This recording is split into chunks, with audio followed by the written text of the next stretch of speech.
Bonjour, bienvenue sur Histoire d'en dire plus. Aujourd'hui un épisode un peu spécial où on parle juste de news, un peu insolite. Donc j'espère que ce format va vous plaire. Donc on va commencer par des cartels mexicains qui forcent les étudiants en médecine à soigner leurs blessés. Au Mexique, les étudiants en médecine doivent pratiquer des interventions dans la peur tenues en joue par les cartels. C'est une situation qui devient fréquente, notamment dans de petites villes rurales peu accessibles, a prévenu le Los Angeles Times le 21 juillet. Les études de médecine sont réputées pour être particulièrement compliquées, mais au Mexique, elles peuvent devenir très dangereuses. Les études de médecine y durent 6 à 7 ans et s'achèvent par une année de service communautaire obligatoire. Les étudiants sont alors placés dans des cliniques, parfois dans des zones rurales très peu accessibles, un rite de passage devenu de plus en plus dangereux puisque des criminels profitent de leur présence pour y faire soigner les blessés sous la menace. Comment est-il possible que nous fassions un service de santé pour prendre soin des autres, mais que personne ne nous protège, a demandé Daniel Ramirez, un étudiant qui a décidé de quitter son affectation où les trafiquants de drogue étaient trop présents. Parfois la menace dégénère et 2 étudiants en médecine sont récemment morts pendant leur année de service communautaire. Malgré les protestations de leurs camarades, le gouvernement mexicain ne compte pas supprimer ce programme.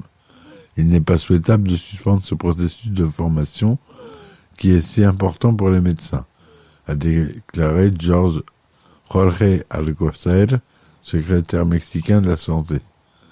Source du New York Los Angeles Times,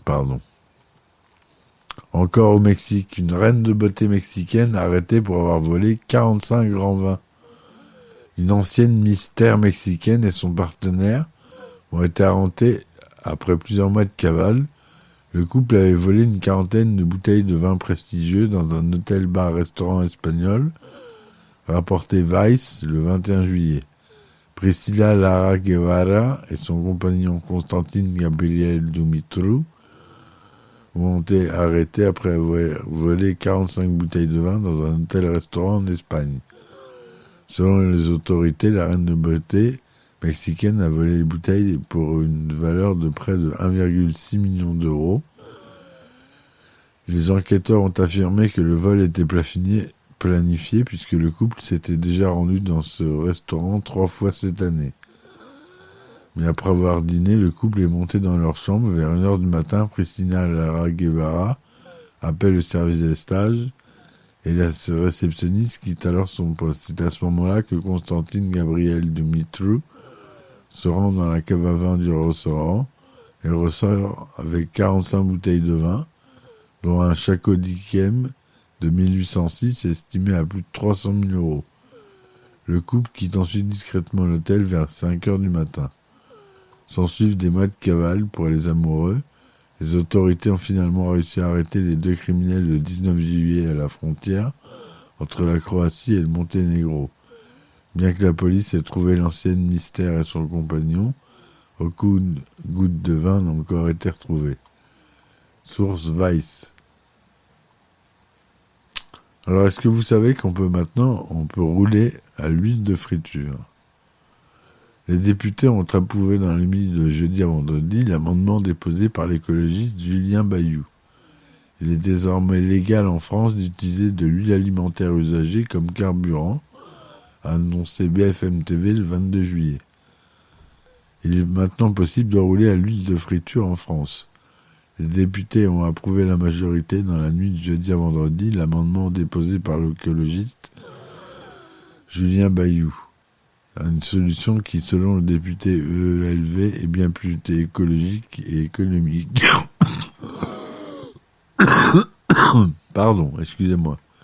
C'est une bonne surprise. Tant mieux si cela permet de développer cette pratique qui réduit les pollutions des eaux, est bonne pour le climat, le porte-monnaie et l'indépendance énergétique, a déclaré le député avant d'ajouter « En France, on n'a pas de pétrole, mais on a de l'huile de friture ». Utiliser l'huile alimentaire est déjà une pratique connue, mais restée illégale dans le pays. C'était illégal en France, mais très répandu en Europe et dans nos régions, mais de manière clandestine, affirme Julien Bailly. Pour le député, l'utilisation d'huile alimentaire usagée est un véritable plus pour le pouvoir d'achat français. Il vaut mieux déprendre des baraques Afrique du Nord que du pétrole des monarchies pétrolières, a plaisanté le député. Selon ses arguments écrits, 10 litres d'huile usagée correctement retraitée donnait jusqu'à 8 litres de carburant, rejetant 90% moins de gaz à effet de serre que notre diesel habituel.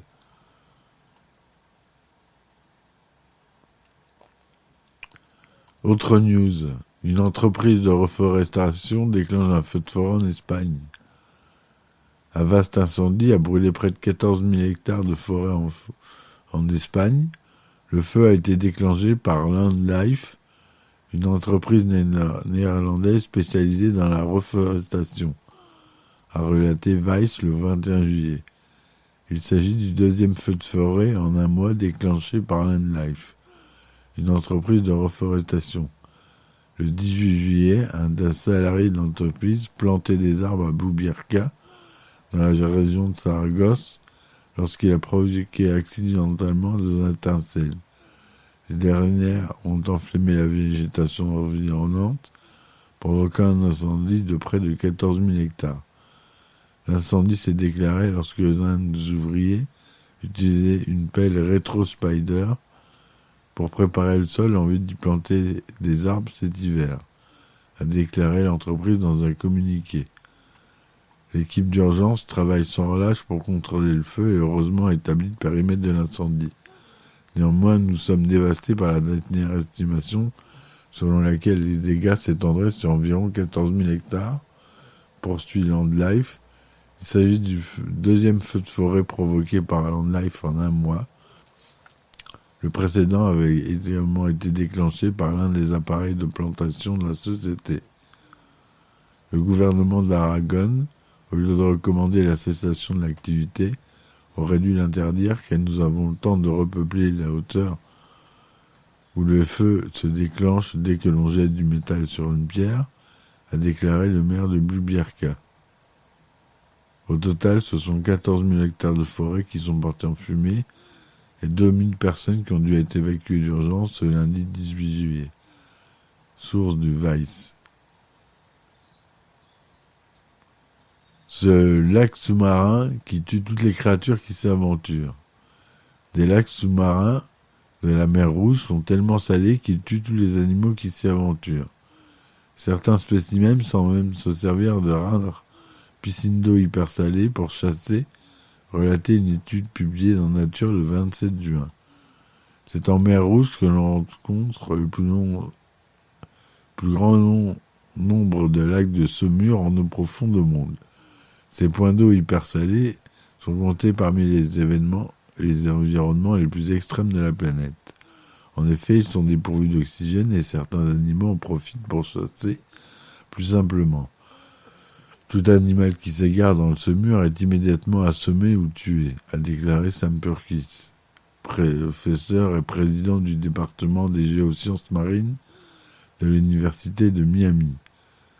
Bien que ces lacs soient dépourvus d'oxygène et surchargés en sel, la vie y est riche, de nombreux microbes s'y trouvent, les molécules aux propriétés antibactériennes et anticancéreuses ont déjà été isolées de microbes et de profondeur vivants dans ces lacs de saumure, a expliqué Sam Purkis. La présence de microbes pourrait également nous aider à mieux comprendre l'origine de la vie sur Terre et comment elle a pu évoluer à partir d'environnements aussi extrêmes. Pour l'instant, les scientifiques ne connaissent que quelques douzaines de lacs sous-marins de ce type en mer Rouge. La concentration élevée en sel dans ces trous d'eau peut y être notamment expliquée par la dissolution de poches minéraux placés là il y a plus de 5 millions d'années. Source Nature.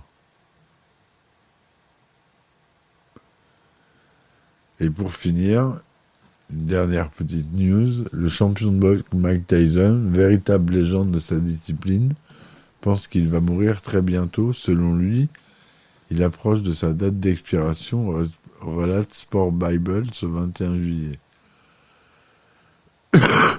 et le plus grand fan de Mike Tyson ont sans doute haussé le sourcil devant la récente déclaration de l'immense sportif.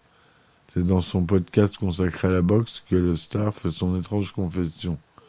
Tyson, 56 ans, a avoué qu'il se sentait que certaines parties de son corps commençaient à ne plus répondre de la meilleure des manières, comme lorsqu'il était en pleine possession de ses moyens. Il s'inquiète désormais du temps qu'il lui reste à vivre. Nous allons tous mourir un jour, et puis je me regarde dans le miroir, je vois ces petites taches sur mon visage. Waouh! Et je me dis, ça veut dire que ma date d'expiration est proche, très proche, a-t-il déclaré. Mais il n'est pas là pour autant s'attarder sur son état de santé dans sa globalité, laissant ainsi planer le doute sur ses plus fidèles supporters. Il semble également moins se préoccuper de l'argent. L'argent ne signifie pas grand-chose pour moi, a-t-il ajouté. Je dis toujours aux gens que s'ils pensent que l'argent va les rendre heureux, c'est qu'ils n'ont jamais eu d'argent avant. Quand vous avez beaucoup d'argent, vous ne pouvez pas attendre à ce que personne ne vous aime. Cela signifie que vous n'allez pas attraper une maladie, que vous ne pouvez pas être renversé par une voiture, tu ne peux pas sauter d'un pont, je ne sais pas. C'est ça la sécurité. L'argent peut-il vous protéger de ça? Une chose est sûre, Mike Tyson ne semble pas filer le meilleur des cotons ces derniers temps. Source Sport Bible. Voilà pour ces petites news. J'espère que ce format vous plaira. N'hésitez pas à me le laisser en commentaire pour me le dire. Et je vous dis à très vite pour de nouvelles news. Ciao, ciao!